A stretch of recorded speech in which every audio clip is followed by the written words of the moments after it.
Youth programs, local, regional, national competitions, all building up to qualifying as an Olympic sport.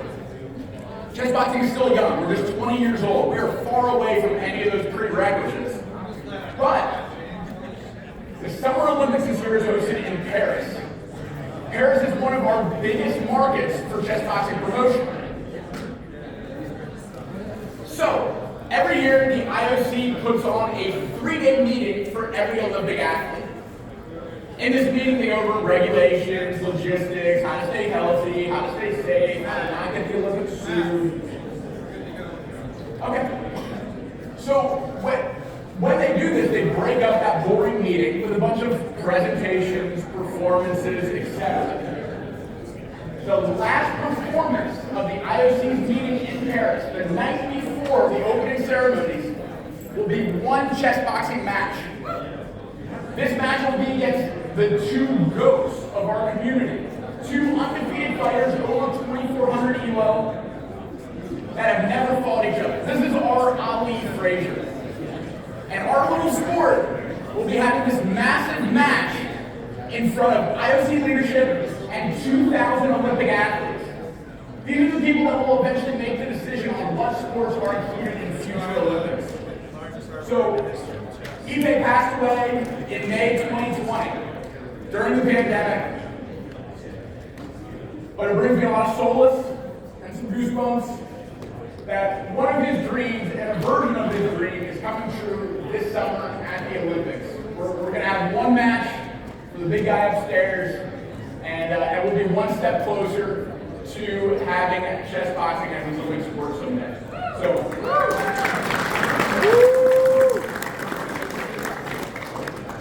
That'll just be burning time, because we got another match coming right up. First up, in the white corner, weighing in at over 5 million subscribers on YouTube.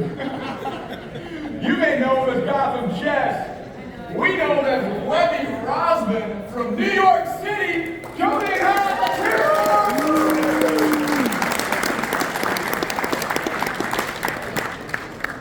And hailing from Arizona, now based in Salt Lake City, holding the title of Chief Officer for Chess.com, a morning CrossFitter turned chess boxer, coming in hot as International Master Danny Levy is also an International Master of that part. So two equal title chess players going up against each other. We got a baseline game coming in hot. Those headphones are coming on. Robert Hess is coming back out. Excuse me, Grandmaster Robert Hess is coming back out to commentate some high-level, action-packed chess for y'all. We are seconds out.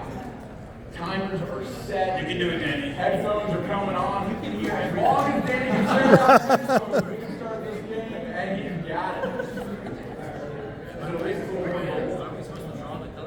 We are. All right, let's get to you. Ready? Okay, not ready yet? All right, we're switching seats. Oh, you can do that too.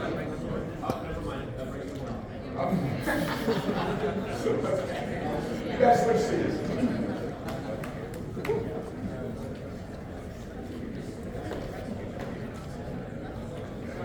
I think I saw Danny. Second down. With the keyboard. All set. All right, fighters shake hands. Good luck, have fun, baseline game. And we have chess. We see that Danny, he opts for the King's Pawn and Levy. True to the Gotham chess style, plays his beloved Caro-Kann defense. And then he goes for what's called a panel attack, which means that he accepts that he might have an isolated pawn. An isolated pawn is a pawn that does not have another one on an adjacent file. It means it can be a weakness, but it means that those other files are open for rooks to use on the full line. So we see that Danny, he continues to be aggressive in the opening stage. Levy brings his knight out into e4, so that square there attacks the bishop that was previously attacking the knight. It also offers a knight trade. And Danny, you see him looking up at the ceiling, Beth Harmon style. This is not the Queen's Gambit, but Danny's trying to remember his variations. It's clear that he has studied this opening in the past. But Levy, he's playing equally fast as is Danny. Danny pushes his pawn, so we see that Levy has double pawns in the center. Why do we not like double pawns? Thank you to the DGT board for freezing. We're going to need a quick refresh there. But double pawns are bad because you want to protect your pawns with another. So when they're double, it means that it's actually more difficult to keep them safe and sound. So Levy has a knight in the center. Danny has lined up his queen and his bishop on the dark squares, and his king now can evacuate the center and go on over to the left-hand side of the board by castles. You can see Danny keeps grabbing his nose, he's looking up. He really is trying to remember what he's previously studied, that Harmon style, in this opening. And Levy, he's locked in, he's focused, he's trying to figure out what to do next. Unfortunately for him, he would like to push his pawn in front of his king. When we talk about pin pieces, if he touches that pawn, he loses his queen. And the fact that he just indicated what I was saying means he could probably hear me. Which means those noise-canceling headphones, they need to be returned, because they're clearly not canceling out the noise that's coming out of my mouth. So Levy, he continues to think. I'm going to continue to distract him now that I know for sure that he can hear me. We see him develop his light square bishop out to preemptively defend his pawn in the center. And Danny, he's thinking, he's calculating. We see his eyes darting from side to side, trying to figure out which side of the board to play on, because as previously noted, he can now castle his king. That is a legal move, but maybe he wants to develop on the king side first. It's a difficult question to answer. Danny has over 4 minutes on the clock, Levy down to 3 minutes, 39 seconds. Plenty of time for players at this level, but that time advantage for Danny, I'm sure that would play a notable role in any sort of chess boxing battle between you. Every single second that you have in your corner seems to be a huge advantage that we saw between James and Jennifer. So Danny is still thinking, the clock is evening up. We see Matt Thomas squatting right beside the players. I'm guessing that means that something is about to happen. I'm a little nervous for both Danny and Levy. Nobody should be fighting Matt here unless you have years and years of training. Yeah, James is looking good, but still, there's that reach and all that stuff that plays a part, and we see Danny at long last develop his bishop, a very quiet move, moving his light square bishop 1 square on the diagonal in front of the king. That means that if he gets his knight out of the way, he can castle to the right-hand side of the board, and now it's Levy on the clock, and this is what happens when you see these international masters playing. They start spending quite a lot of time in the early goings. If you made them play bullet chess, they may make the same exact moves, just quicker. But the problem is that a lot that happens on the chessboard is really happening in the players' heads. Some of those quick decisions, it comes with some risky moments as well. So we see that Danny pushes his pawn forward. Speaking of risky moments, we typically tell people not to push the golden pawn because that pawn helps keep the king safe. Levy smiles, which means that he's thinking about breaking the rules of chess and going for en passant. Instead, he moves his knight in the center. En passant is legal for 1 turn only. You can take a pawn as if it moves only 1 square when it moves 2. But we see that now Levy has a pawn deep in Danny's territory, a pawn in front of the white queen. And that can pose a problem for the white side because that pawn restricts the white pieces. Note the queen, it stands 1 square forward, but that pawn is protected by a bishop. Danny continues his development. He has a developmental lead at the moment. Never play f6, Ben Feingold will say. Levy did it, he tried to kick the bishop out of there, and now he pushes his e-pawn. So he is trying to break down Danny's impressive center. And one issue for both players, that their king remains in the middle of the board. Now it's to be seen when and where these kings castle, because the white king can castle in either direction, the black king legally can castle to the left-hand side of the board, towards the queen side, as we call it. And these are big decisions for any chess player. Where should your king reside? Because their opponent may try to attack it. So Danny, he's deep in thought now. He decides to castle the king to the right. So he's giving up a pawn in the center. He throws a great refresh there. That's some really quick. I hope you play some bullet chess. You got that a lot. So we see Danny Castle giving up a pawn in the center, but trying to claim that his lead in development, his safer king out of the center, will play a part. And look at Levy moving his own king to f7. Only black has a light square bishop, so perhaps that king, even though it's out in the open, is feeling safer than it otherwise would. And Danny says, you know what, I gave him a pawn, let me put my rooks on open files. We already gave a check on the e file, now we bring a rook to c1, anticipating a trade, in which case the rook will take back, and then you'll have some open lines to work with. And this is a very difficult position to assess. Sure, the engines probably scream something. We don't have those available to us. But in a blitz game, we see a check given. Now Danny has not reacted yet. He brings his bishop back. So he's traded dark square bishops. And when we talk about knights versus bishops, bishops are long-range pieces. They like it when materials on both sides of the board. But knights, they can go from color complex to color complex. Only the knight can go to the dark squares. That bishop on f5 inherently is stuck to that white square color. So that's the imbalance that we see here with black a pawn ahead. There are going to be good chances for Levy to capitalize on that, especially with his pawn. It's so deep into Danny's position. The pawn on d3, at some point, that just becomes a passed pawn that white has to use his own forces to stop. But for now, Levy, he's the one who went deep from think tank. He offers a rook exchange on an open file. That's where the rooks belong. And if pieces keep coming off the board, that's when the material advantage is truly felt. When you're ahead material, you're often told trade pieces, because as you liquidate, as pieces come off the board, those pawns, which are the least valuable piece by point value, they actually play a huge role. They, in fact, go to the other side, just like James do against Jennifer in their second game. So we see a trade in the center. So now the black queen can take this pawn back, but if it does, maybe there's going to be a check against the black king, and you don't want to see your king come into the line of fire. So we did just see a black rook land on e1, giving a check to the white king, and Danny takes back with his queen. Normally you take a rook back with another rook, but it's clear that Danny wants control of both open lines. The c file where the white rook is fully open. The e file where the white queen is fully open. So this pawn on d5, while it can be captured, it does also have some risk to it. And now Levy down to 1 minute 18 seconds. Danny at 1 minute 40. So he is ahead of the clock. Refresh again. I don't even know your name, but you're doing an amazing job. Thank you so much. I appreciate that. We have the board live, up to date. Honestly, Peter. My brother's name is Peter. Amazing name. Thank you, Peter. Peter is our hero. Give Peter a round of applause. We just distract the players as much as possible. We know that they can hear us. So good job, everybody. Both players smiling a little bit, but the position remains tense as Levy pushed his pawn to attack Danny's queen. Now Danny, he's going to have to move his queen, otherwise he loses it, but to what square? That is a difficult decision. He brought his queen up there to attack a black pawn that is now defended along the 7th rank. The black queen, thanks to that pawn push, defends over there, and also the white queen was protecting the white pawn in the center. So this is a critical moment for Danny. He slides his queen back to b4, and look at Levy bringing his rook into the position. I see James Candy, he's calculating, he's still, even though he's done with his exhibition, he's still working, and that's the mind of a champion. So James, shout out to you. You try to figure out what's going on, because I don't know either. Queen under attack, moves back to a3, and so now what Danny's doing is he's saying, my pawn on d5 can be captured, but I'll take your pawn on a7, that pawn in line with the white queen. Suddenly it's Levy, by the way, who's up 30 seconds on the clock. Danny is a very fast player, but that is a huge lead on time. So Levy might try to use the clock as a weapon. 17 piece, James likes to say, and that piece is very valuable right now, but actually this clock is evening up. It's a critical moment. Levy is trying not to blunder any sort of attack against his king. We see a check. The queen takes a pawn, snags that. The rook slides back to stop the check and hit that queen. Now Danny down to half a minute. Levy at 46 seconds. This is getting tense. And look at Danny bring his rook up. So he's trying to offer an exchange, and Levy says no. He slides his bishop back. That keeps the black king safe. Also that pawn on d3, that black pawn that's been in enemy camp for a long time, that is ready to push. And Danny down to 15 seconds. He shakes his head. He's not happy with his position. And we see him drop to 10 seconds. The clock is going to play a huge role in this game. The rook slides back. Danny, he wiggles about in his chair. But that's not the Steph Curry shake. That's the nervousness. And you see the pawn goes forward, and the black bishop gets out, pinning the knight.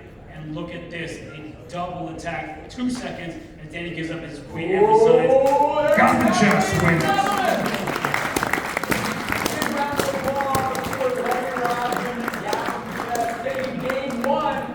But just like I told Kenzie, no points awarded for a baseline chess game. We just want something to measure against. So Levy got game 1, but the real competition begins right now.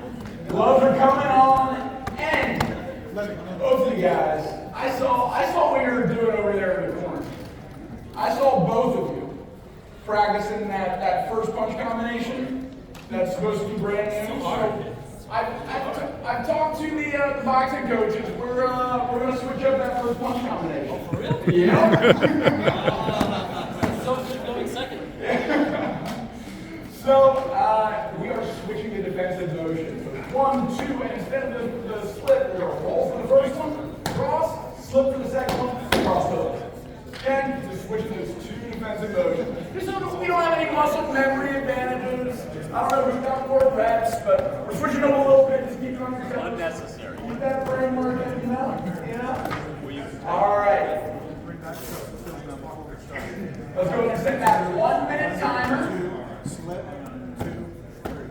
There's the practice round. You guys did the one practice? What is it? I didn't see it. 1, 2. Roll. Cross. Slip. Cross. Same thing, just switch to two. Do it again. All right. We are seconds out. Let Danny practice one more time.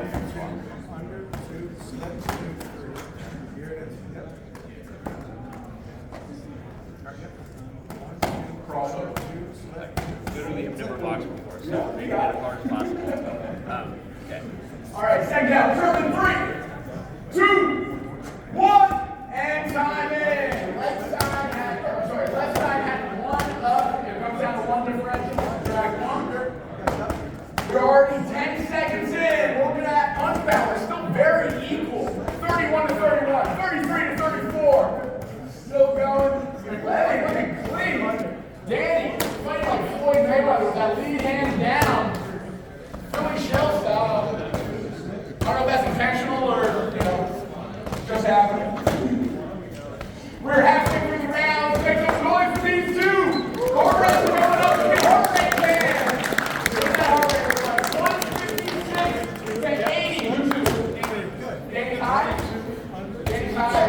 So Danny's up to 156. Levy is keeping it nice and low at 97. An aggressive low heart rate while boxing. I hear the exhales from Levy every time he's punching. He's letting little exhales go as he tenses his stomach. Doing a really good job. And we are at time!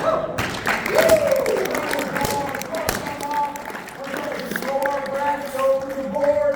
Gotta lower that heart rate. Engage this part of our brain that's really good at chest. Danny's sitting at 159. Levy's at 111. Yeah, let's go to these. Yep. All right. 30 seconds in. Headphones are coming on. You might be a little sweaty. We'll reset the timer. All right. So the things that I really like from boxing, I think Danny was landing with a little bit more punching power. Let's go back to the punch cam. Nice. Okay. So we have Danny with more power but less punches, and Levy winning the boxing round. So Levy's going to get a 15-second advantage. Danny's first move is going to be 15 seconds delayed. So we're seconds out from the beginning of the chess round. You ready, Robert? Ready. 3, 2, 1, and time in. Well, Danny's going to say, so man, I have a question for you. When we talk about power versus number of punches thrown in a chess boxing battle, when you're hitting each other, how do you actually weigh those two? Yeah, two things. One, more power, more damage, right? So if you're going for a knockout, you're going to throw with a lot of power. There are other ways to earn a knockout in chess boxing. You can win by TKO or a stoppage. So if you land a flurry of punches that is not intelligently defended, then the ref will step in, maybe you've seen it before, he'll separate the two fighters, give a standing 8 count, and then resume the match. If that happens 3 times in a round or 4 times in a match, it counts as a knockout. So if you're landing a high velocity of punches, even if they're not powerful, and too many get through that aren't defended, that counts just like a knockdown, and that'll start to add up against whatever opponent isn't defending himself. I got you, and that sounds like it would rattle my brain, so back to the chess, because that hurts me to think about. And we see that in this position, Levy with the white pieces, his queen has already darted out to the right-hand side of the board, the king side. And that means that Daniel has to think twice if he wants to castle in that direction. So Levy tucks his own king on b1. This is actually very instructive for people who are learning chess, is that when you castle to what's called the queen side, that you often want to bring your king to the left even more, away from the center, where the action often takes place. So now Levy pushes the king pawn up to e4, then opens his light square bishop. We have a minute and a half left of the chess. I'm curious to see, with the players about even on the clock, how much time they're about to invest in the next few moves. Danny, you push the pawn. Peter, let's get a chant for Peter. I saw you, Peter. Peter. Sorry, Peter, I didn't mean to embarrass you, but I appreciate you. So we see that the pawn push happened for black. White responds, or to be in the process of responding right now. Now down to 3 minutes and 50 seconds. A big lead on the clock, but still early stages here. As Danny, he is trying to adopt a very solid setup with the king still in the center. Levy quickly castles his own king, getting out of harm's way preemptively. And we see Levy, he's looking, I don't know what, but he can hear me. He said, hey, what's up, Levy? This is why I'm not giving any variations, because as Matt said, you have a coach in your corner talking in the chess. Suddenly you play those moves, and that can really help out. We see that Danny, he's thinking, now he's spending his time, it doesn't even up on the clock. 36 seconds left until we get into the next round of boxing. But as we see this position, Danny's just trying to figure out, is there some kind of threat? There's a bishop for white down the dark square that's in line with the black queen. That means if the knight jumps out the way, suddenly the black queen will be in danger. And these are things that players have to work out. You see Danny, he said, I don't want any part of that. He brings his queen all the way over in front of the white queen, offering a trade, and the trade has indeed occurred. So the queens are off, these pieces are gone, which means that the heaviest pieces, the piece you like to lead an attack with, is off the board. It makes the kings feel safer, even if one remains in the center. And that's that. There's time. All right, gloves are pausing time. Gloves are coming on. Headphones are coming off. We are getting ready for our second boxing round. We're going to switch up number 2 just a little bit. We're going to add 1 punch, 2 punches. So instead of a 1 and then uppercuts, we're doing a 1-2-1, then the uppercuts. Switching up the muscle memory just a little bit, we've got 2 punches.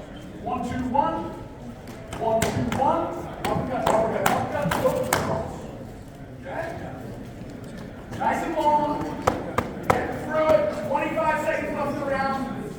Now things to look for in terms of boxing technique. One thing I really like about Levy's technique last round is those little exhales. And I didn't get to always do the explanation, but when you start out boxing, oftentimes they'll hold their breath, punch a bunch, and then their body is depleted of oxygen. They don't have any energy left. We're starting the boxing in 3, 2, 1, let's go! As many times as we can, we are at a 21 differential moving forward. We got 1 minute time. 10 seconds, they won't just go down 1 minute. Oh, lots of power coming from Danny again. We've also accelerometer.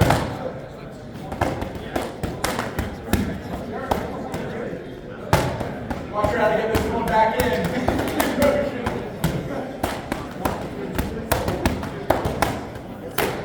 Danny's going to get half the punches, he just fell out. Yeah. Levy, cool.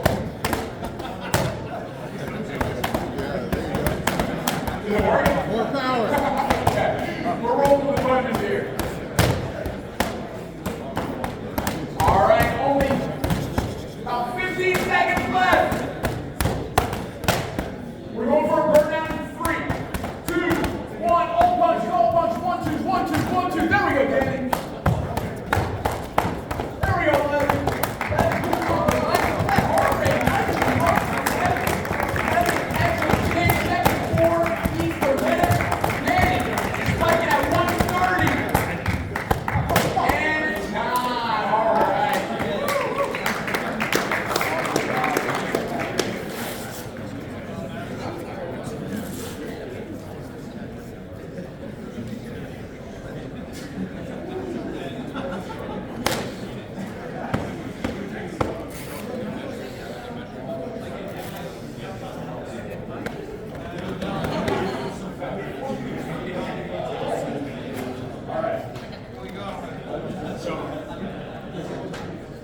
All right, so we've got 30 seconds left in the break round. Headphones are coming on. Who won that round? Because Danny's like, we're coming out. What's the final verdict? Yeah, we're giving it to Levy. That's what I'm talking about. Danny, it's enough of a differential to be pretty clear. And also, so impressed with Levy's heart rate. His heart rate stays super low, even with a ton of punches, a ton of breaths. Levy, you've been trained in boxing? Little, okay. All right, so we're about 10 seconds out. We're going to put these on. So 15 seconds are going to come off Danny's clock. Perfect, okay. So we're beginning in 3, 2, 1. Second chest round is underway. Levy's turn. We just saw a queen trade before the boxing. Levy pushes forward and Danny has to pause because he lost that round of boxing.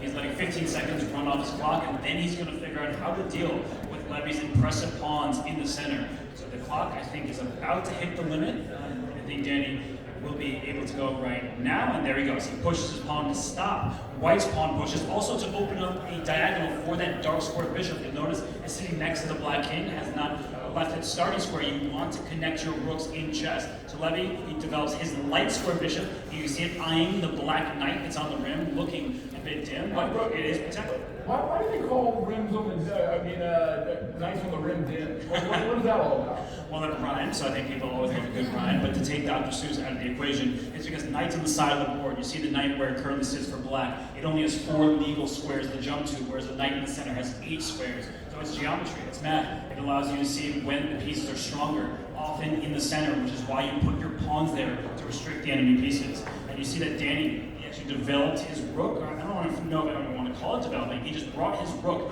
1 square to the side, meaning he cannot castle. If you move your king or your rooks, and now Danny's moved both of his rooks, you legally can no longer castle. But that's okay, because the queens are off the board. It's what I mentioned before, the biggest, the strongest, the most powerful attacking piece is gone. So that means that the kings will remain relatively safe. And wow, look at this. White knight jumps forward. Black knight does the same. And we're about to see chaos on this board because there are a lot of captures available. The light square bishop can be captured by the knight from white. White's light square bishop also under attack. The knight on the rim, it can be captured, so it won't be dim anymore, and it'll be just gone. But that will open up the file. That's why Danny put his rook where he did. So a lot of options for these players. You see, instead of capturing anything, what Levy did is he just moved his bishop out of dodge. And in this position, White does have control of some key squares, so with a little bit more space, you often want to have more pieces on the board so that your opponent's pieces are fighting each other for squares. And you see Danny's last move, he gets his bishop out of attack. He takes advantage of Levy's last move. His bishop on g4 now attacks the rook. And you see, the rook, as Levy would say, he slides on over a square. I see you laughing, Levy. I know I can get a smile out of you. And you see now Danny, he boots the knight. Now he leapt forward to attack the bishop. He's trying to kick it back. So this has become an interesting game between these two. I'm looking at the clocks. Danny is well ahead. So actually, Danny could do well in the next boxing round. And he's going to use that clock as a weapon. In fact, after knight f3, this is a fourth. So we call it the rook is under attack and that dark square bishop for white, both threatened by the black knight. So Danny is coming in hot. He's attacking multiple pieces at once. Levy, you see him, he's hovering over his rook, likely to try to defend his bishop if he does. But that will cost him a pawn in the position. I'm not saying anything the players don't know, and Danny quickly grabs this pawn on f4. So now, as the clock hits 0, I think it's time for boxing. One, and it ends on Levy's turn. We'll be coming back to the board. This is with Levy's move. Gloves are coming on, headphones are off. We have the final boxing round about to be underway. Now this is the burnout round. This is where we're going to see that punch number go up a whole lot, and the other heart rate is going to follow. I failed to mention, I already mentioned the chest, the kind of breadth that we want to do with all our heart rates. Now, sitting down for 5 minutes in between boxing rounds, it takes a long time to be cold. You want to psych yourself up before a boxing round so you're not coming out cold and using the wrong part of your brain when you box. So when we do a chest boxing, we do this Wim Hof style breathing, this hyperventilation. To get our heart rate spiking back up and get ready to fight. That enters fight or flight earlier, and so in 5 seconds when they get going, they're already in that state, ready to rock. We're going in 3, 2, 1, time in, All right, let me start with a 40-point advantage in the final round. As fast as we can, very clean, straight out, straight back, good hand. Our fighters want to be making sure they're breathing with every punch. They're holding their breath, not conserving this much energy. You're going to back out or punch yourself out if you hear that German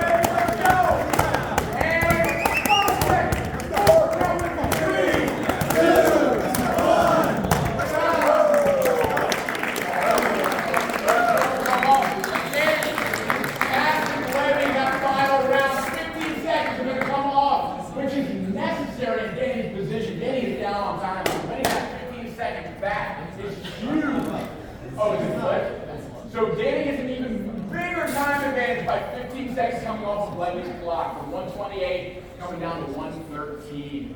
So we have about 30 seconds left to try to lower that heart rate. Again, Levy is doing a great job keeping a low heart rate right around 110 right now. Danny was up nice and high. He earned that punch advantage in that final round, sitting around 115. So we have about 15 seconds left. They're slowing the breath, trying to slow their heart rate. About 10 seconds to go. Starting to study the board, thinking about their candidate moves, thinking about reactions to those candidate moves.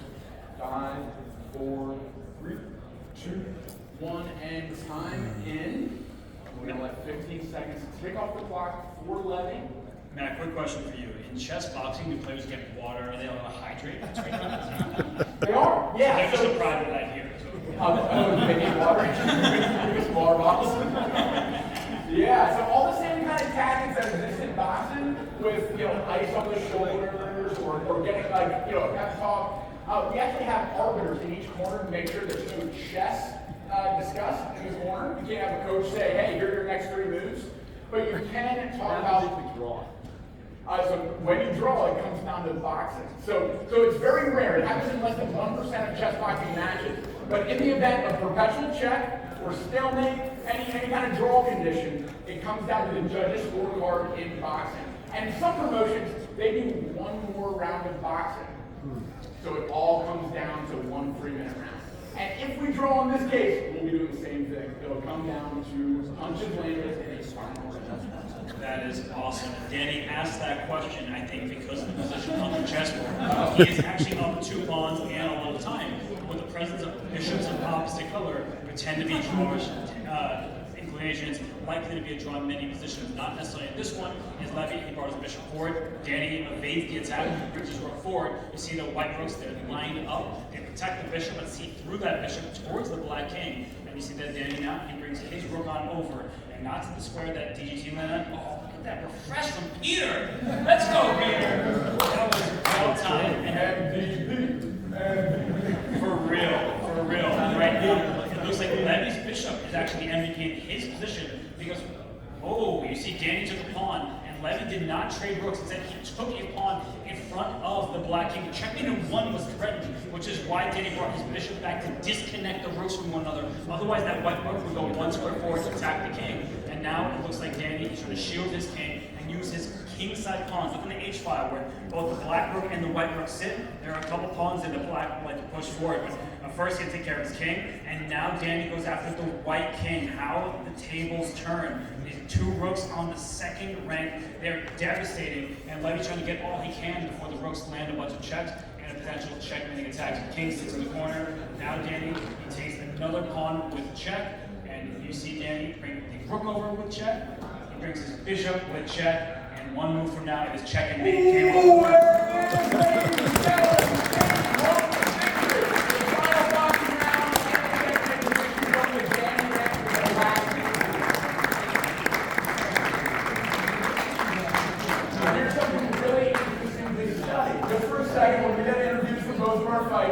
But that baseline game, who remembers the outcome?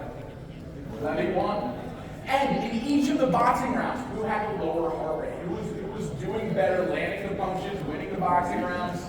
Levy. That final round, Danny spiked his heart rate, won the boxing round, got a little time advantage and a positional advantage. So in that final clutch kind of moment, even though it's against the biological metrics of how we think about chess boxing, you just can't calculate for being clutch. Danny came back, found checkmate, and took it over the way. Alright, now we'll go these down to the ring. We'll get that microphone. Maybe a second microphone too. Okay. So we'll start with Levy. Okay. So talk to me about what you just experienced. How do you feel it went? Hi guys, thanks for sticking around. Appreciate it.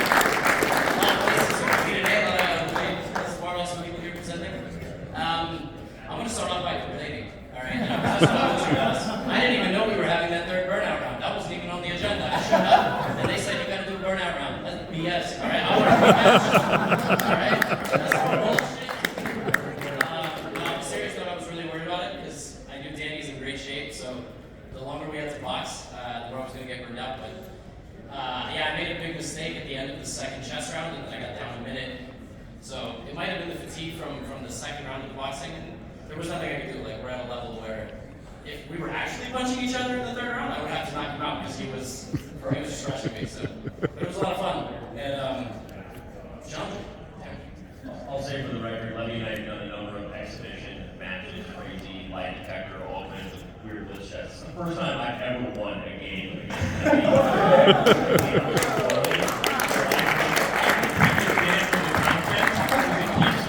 Now we have less people in the comments saying, well, why am I watching this anymore? Levy owns Danny. So I appreciate you, Levy, for allowing me to keep the content and letting it go. But no, that was wild. It was a lot of fun. I did feel like the burnout was, I had more energy there, but I also think I was slow in the other rounds because Levy is a better boxer than me. I think he understands a little more. So I was really struggling with the cerebral and the physical connection. When it was like, just go, I just went. And, lucky for me that the chess game worked out too. But this was awesome, and thank you everybody for being here. This was so much fun. I will say, cardio, super impressive. But the big surprise of this match was your technique. Like, it was clear that you put time into this. I was looking at your feet, I was listening to your breaths, I saw full extension, I saw rotation. So talk to me a little bit about this. Have you been training some martial arts? When Ludwig, when the very first big chess boxing spectacle came on, like when we commentated, the YouTuber Ludwig, he reached out and said, "Would you chess box anybody?" And I was like, "All right, let me see. I'm going to go to the boxing gym. If anybody in here has not boxed for exercise, you should do it. You're going to very quickly realize you're not in shape at all. Like whatever squat, Pilates, or whatever you do, like bar, you're not in shape. Like, so I've really been enjoying getting some boxing training. But the second I started getting hit in the head, I was like, what do I do? Like, fighters got to fight. I'm a chess nerd. I'm going to stay making these recaps. I'll make a recap of this event. But no, I mean, I like it a lot, and I really like getting into something that I don't know anything about, because then you feel yourself getting better. At chess, I feel like at this level, it's tough to get better at chess. I know a lot of people in here are trying to get better at chess, and it just feels nice to learn something new. So the short answer is, yeah, I've definitely been doing with boxing, but 6-punch combos with slips, brutal. Yeah, man. Well, to echo something you said, you never know until you try. Right? If you've never tried boxing, give it a shot. You might love it. And you might find that you like getting hit in the face. You might be a masochist like me. Or you might learn this is not for me in terms of like a sparring or competition thing, but you might keep it as a way to stay in shape, a way to relieve stress, a way to work your brain in different ways. I love that you stuck with it, even if being punched in the face is not for you. Well, in the middle of, like I said, in the middle of that last chess round, I was like, man, it'd be great. I mean, I don't want to hurt Danny, but if I was fighting a stranger, like, I can beat them up before they beat me. It's like, I just have to hit pads. I'm like, damn, but so it's very interesting dynamic for sure. 100%. Okay, so we heard from Levy on that front. Is chess boxing or boxing something that you would stick with, that you would start to learn more about, maybe compete someday? It's great exercise, and I definitely could use more on the menu of stress relievers. So I think giving it a try is something I wanted to do, but zero interest in getting hit in the face. But I still want to be married. She's made it very clear. She threatened me several times before this that you guys aren't hitting each other, right? So I don't think that's ever going to happen. There's a long list of girlfriends, wives, and mothers that hate me for convincing the men in their life to do this. So I respect that. And for people that don't want to get punched in the face, this format exists. You can get your heart rate up, you can learn about boxing technique, you can work your brain a different way and still play some exciting chess. So if you want to do both in tandem, come find Chess Boxing, come to chess.com, look at their content, come to Levy, watch that review that he's going to do in this match, and we love having him on the community. Any final words, guys? No, let's hear it from Matt. This is awesome. Thank you.